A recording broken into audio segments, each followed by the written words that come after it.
I think in Hollywood we were all part of the problem, because I think we knew a lot of this was going on, and we allowed it to happen. Brooklyn Decker, welcome to Sip and Skim. Hi, Brooklyn. Hi, Katie. Co-founder of Finery, among many other things. We'll get to that in a moment, but first, what is your coffee beverage of choice these days? An almond milk latte. Feel very fancy. And there's a reason for that. Yes, I cut out dairy because I have a colicky 8-week-old. She's getting better, so that's a reason to sip and skim. Cheers, cheers.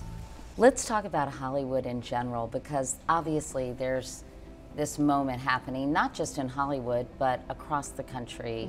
Time's Up, Me Too. And I'm curious to hear what you think about what's happening. I have very mixed feelings, to be totally honest. I am so empowered by it, and I think any movement where women are coming together and really finding their strength and combining their voices to overtake something that's really systemic and awful, I think is incredible. And I can't speak for direct victims because I think there are reasons that people stayed silent, and I totally respect and applaud these women and their bravery for coming forward. But I think we've all been a huge part of the problem, and to see it switch so dramatically, I think it's going to take more time. Before we talk about Finery, I just wanted to ask you one question about your personal experience with harassment in Hollywood or in the modeling industry. Did you face a lot of it? I never faced harassment, fortunately. Although, I mean, looking back, I think I also probably made excuses for behavior that I shouldn't have, that I was sort of conditioned to. I saw a lot of inappropriate behavior from people in power, especially in modeling. And the difference, and I think one of the good things now that's really on our side, is social media. For all its negatives, I think specifically in modeling, it's given women a voice. I know when I was modeling, I couldn't just, and let's say a photographer was inappropriate, I couldn't just tweet it and have people notice it. You know, we didn't have that power. Twitter wasn't around back then. And so I think now women are getting more power because they actually have a voice. Can you recall specifics about some of the things that you saw or witnessed? I remember working with photographers and my agency calling me beforehand, saying to me, they may hit on you or ask for your phone number or may ask you to take nude pictures, ask you to take your shirt off. You don't have to do it. You shouldn't feel like you have to do it. But girls who do it tend to book bigger jobs.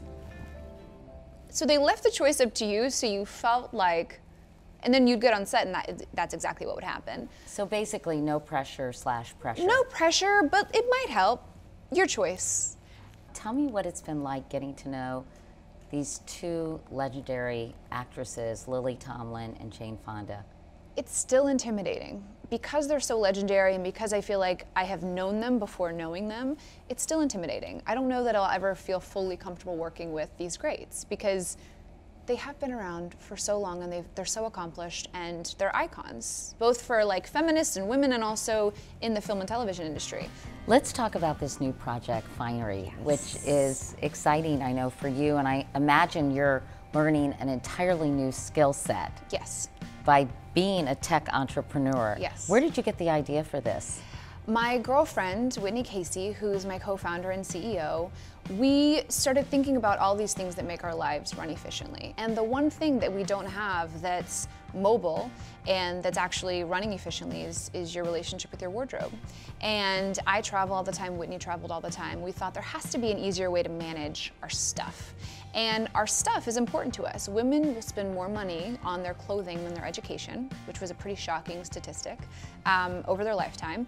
And we spend 2 hours a week getting dressed. And it's like, I'm a new mom, I have a job already. I don't want to be spending 2 hours a week figuring out what to wear. My time is better spent elsewhere. How do we streamline this process?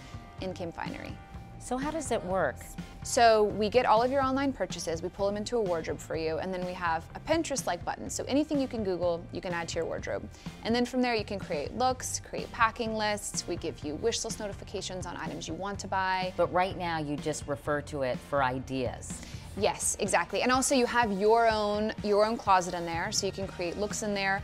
If there are any items you want to buy, we let you know when they go on sale. Can you explain what it means to raise seed money?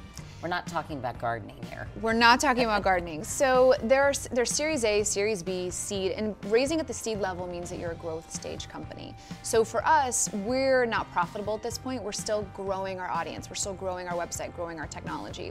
And that's expensive, and you need to make really good hires to be able to grow a company. So you do a seed round, which basically means you go to these venture capitalists and you try to get them to invest in your company. So you stack all these meetings, you ask for 30 minutes, you pitch your best ideas and hope that they fall in love with what you're doing. And it's a lot of luck, it's a lot of timing, it's a challenge. It requires a lot of manipulation, feels like dating. I was gonna say it's a lot about reading the room.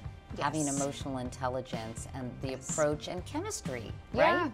Well, these people who invest in these early stages of companies are going to be with you for the long haul. And some of the best advice we got was go with people who you like. Because at these firms, these people are going to be the ones who are answering your call at 2 a.m. when your website crashes. They're going to be the ones when you don't hit your numbers in Q4.